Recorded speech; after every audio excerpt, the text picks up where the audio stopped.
Hi everyone, my name is Vincy Fok and I'm here to tell you my story as a Chinese American born to immigrants. So my family immigrated to Seattle, Washington from Hong Kong about 35 years ago, and I was born and raised in Renton, Washington. I attended the University of Washington and graduated in March 2020 in the middle of a pandemic, but then I started my first job in politics.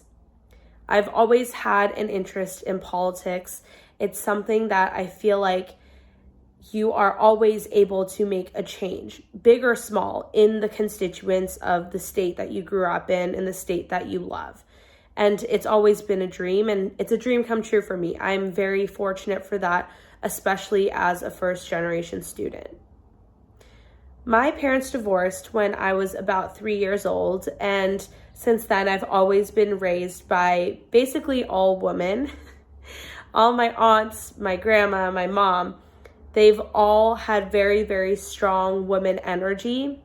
And with that, I think it gave me a lot of confidence and gave me the ability to find my voice and to find a career where I could use my voice appropriately.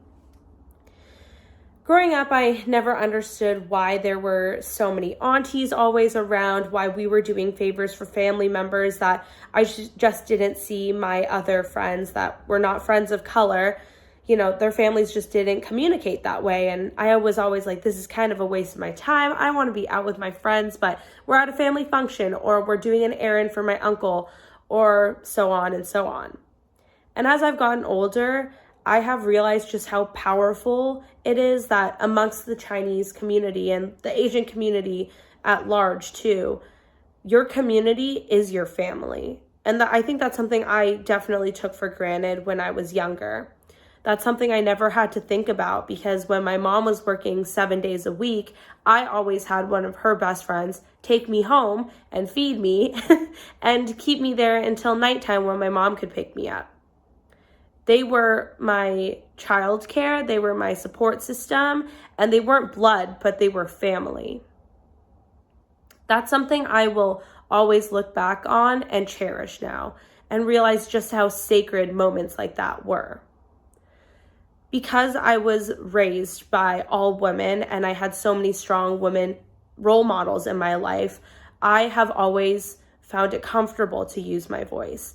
And that's something that is a stereotype of Asian women, that we tend to be submissive, that we're exotic, but we're quiet and, we just fly under the radar. And that is something that is not okay with me. Asian representation in the political community is very, very small, especially when it comes to Asian women. And that is something that I have always found very disheartening. And I don't have a lot of colleagues in my field that look like me, but the ones that do, I feel a very special bond to them, like they are also family. I have had so many powerful role models who have stood up, who have acted as examples for what can be achieved, that I want to do that for more young girls to come. There's not a lot of Asian women in politics, and I'm one of the few. That's something that I hope changes with each new generation because politics is not always glamorous. You're not paid the most.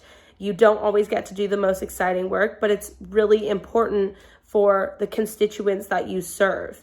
And that is something I will never take for granted. And I know it is a privilege that I get to be here. This is something that I don't want other young girls to feel like is a barrier to their dreams. I want to show them that if you believe it, you can do it. And it's not only through hard work, but it's also relying on the community around you and the family around you because so many people have helped me out along the way. I used to feel very ashamed of my Chinese American identity. I grew up in a mainly white suburban neighborhood. And so because I have lighter skin tone, at a time when I was younger, wanted to believe that if I just dressed a certain way, if I wore my hair a certain way, if I talked a certain way, if I ate certain lunches, people would forget about my identity and consider me white. It is so sad to hear those words come out of my mouth now, but as you get older, you learn so much more and you become so much more comfortable in your skin. And for any young girls who are watching this, just know that we've all had those thoughts. And we've all had those moments, where we might have kept silent because someone was making fun of our parents' accent. Someone was asking us, where are you really from? Those types of questions, we've been through it, and it's not fair to you, but you are stronger because of it. The women in my life have been some of the most resilient people I have ever seen. And I'm only here because of them. And I'm only here because I chose to embrace my identity and be proud of it. We've done a lot, and our parents have given up a lot for us to get to where we are. And so that is my story. But I encourage you guys to continue having conversations and to continue opening up about things like this and destigmatizing these types of issues. Thank you so much for listening today.